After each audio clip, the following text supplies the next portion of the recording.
Devolution Conference kicks off tomorrow. Tonight, we're focusing on Nairobi County. And as I promised you, we have with us Charles Kerich, who's the CEC in charge of lands, urban renewal and housing, and is also a member of that ambitious regeneration team that was announced last week by State House. Charles, karibu sana. Good evening, viewers, as they used to say a long time ago. Good evening. It's really good to see you. So I'd like us to begin first with how ambitious this plan is. But even before we get into that, we've seen ambitious plans similar to these, particularly for the county of Nairobi. Former Governor Evans Kidero launched that county integrated development plan, and it was just as ambitious as this, talking about decongesting the city, 1,000 high-capacity buses, the housing system, 200 stalls in Gikomba. There was quite a bit. So what happened to that we now have a new plan? And actually, as you rightly put it, that is part of the problem, where whenever we seek out to do something, we are reminded that you're promising to give us title deeds for our pieces of land in Dandora and Kayole and Mathare and Kariobangi. Yet we've been promised this many times in the past and it didn't take off. I can't speak for the former administration in Nairobi City County. What I can say is that what I have seen over the last 1 month is a real concerted effort. And I'm very optimistic. And if we implement even half of what we've set out to do, although we are targeting 100%, there's going to be a visible change in this city. So yes, indeed, there have been plans in the past. Some of the things that we want to do are building on what had been started. We are not starting everything from scratch. But the difference right now is that for the first time, the national government and the county government are working in concert. And we are really aligned. So everything that we are setting out to do already has very high chances of success, because you have the state machinery, the permanent secretaries, together with all the county resources being pulled together to ensure that we deliver one vision. We are serving the same public. No need to have different initiatives. If you want to fix Uhuru Highway, it's the same public using it. So you can't say this is a Kura Road or a Kenha Road or a county road. Let's sit and work together. Okay, so there's greater will this time around. There's greater will, and I think from the meetings that we've had and the directives that we've been given and the deadlines, I think the push this time is real. It's not just the will, it's not just the plans, it's not just the drawing of the master plans, but there is actually a demand from the top leadership in Nairobi and in the national government that we must begin to see delivery within 30 days. Yeah. Some things have been set for 60 days and others for 90 days. So let's talk about the funding, because I suppose, having the will is one thing, but putting your money where your mouth is important as well. Where will the funding for these projects come from, considering, at the moment, a good amount of the money that is allocated to the county is going to salaries?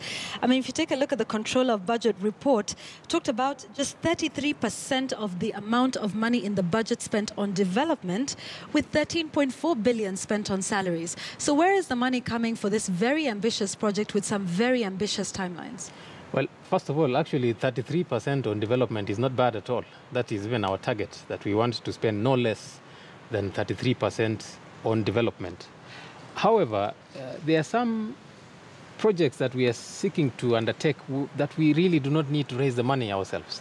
Let me give you an example of the housing projects that we want to do, where we want to build up to 100,000 affordable houses.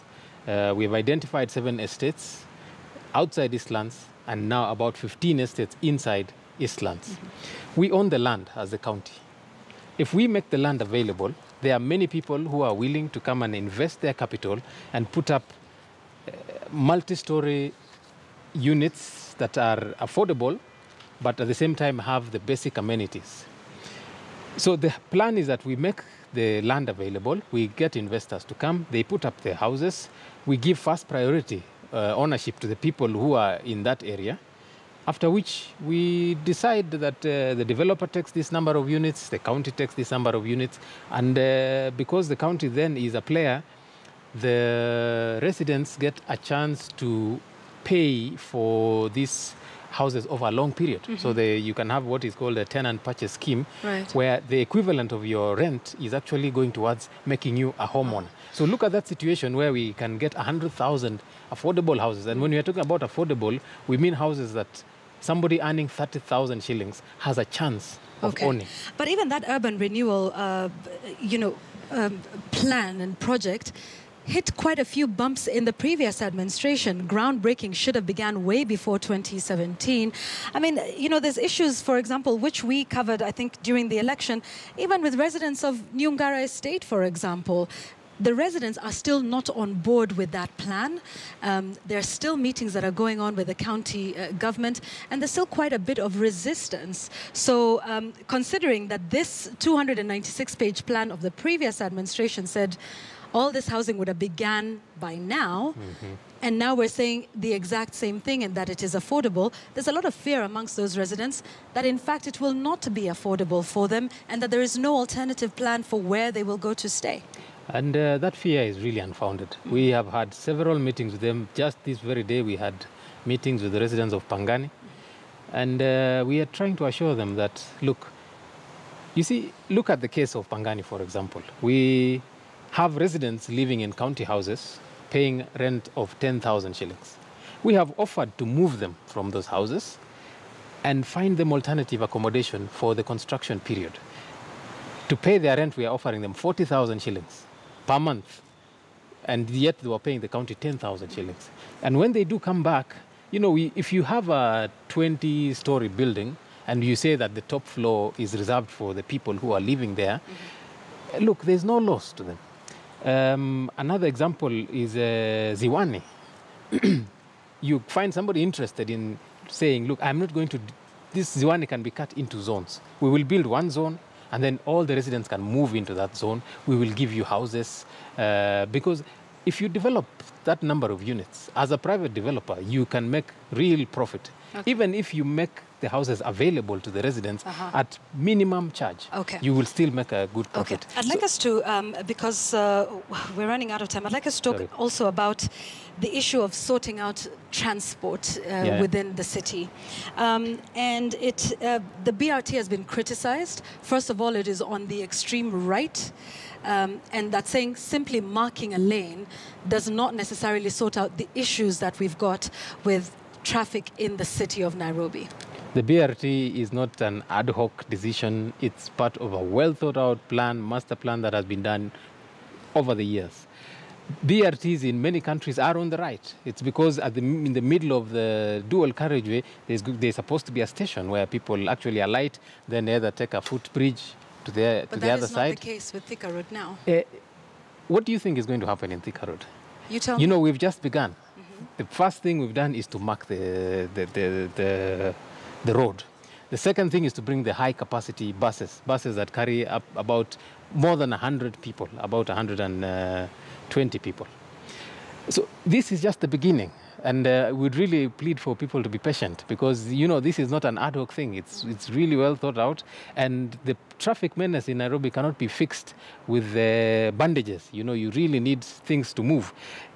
Did you know that the largest population in Nairobi is between 4 and 6 p.m. in the CBD?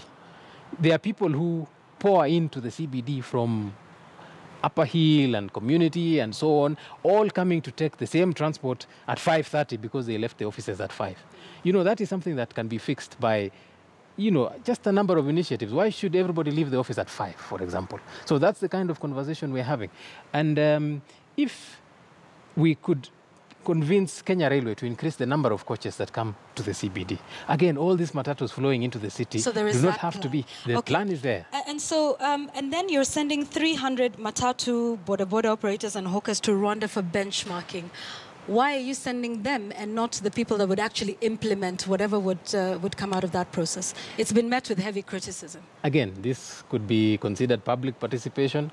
We want everybody who is affected by our decisions to be involved.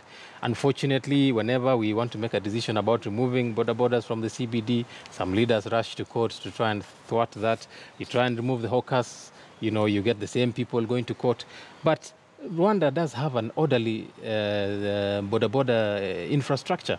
And as much as I saw yesterday on TV, some of them, saying that, are you sure that we are the right place to come and benchmark? I've been to Rwanda. Everybody goes around with a helmet, one border, one passenger. But why do you need to send them there? If we're talking about enforcement in Rwanda, why not just enforce the existing laws and bylaws and regulations that we have? Because they need to see how it can be done.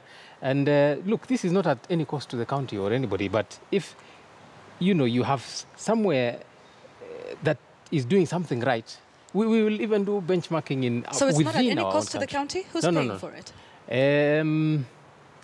I think it was somebody who offered to pay for it. I will find out exactly who. Okay, so this is no cost to the county? No, absolutely not. So I mean, it was just free, somebody who came up with an idea and said, can we send...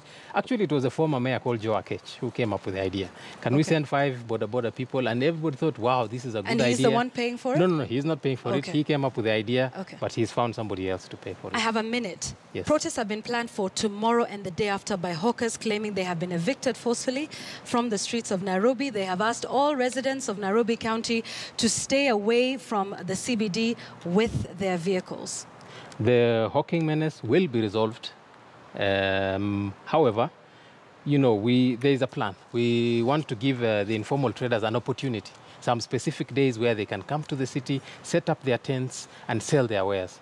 I think Nairobi is overpopulated by private vehicles, which don't even need to be in the city. So if we could even consider car-free days where we can give the informal traders an opportunity to set up. It doesn't have to be confrontational. When, you have a demonstration, you're not resolving anything. They should engage, and we've had several meetings with them. Let them engage, and we will tell them what plans we have, and let us reach an agreement. Okay. Charles Kerich, CEC, Lands, Urban Renewal and Housing, and as well a member of the Regeneration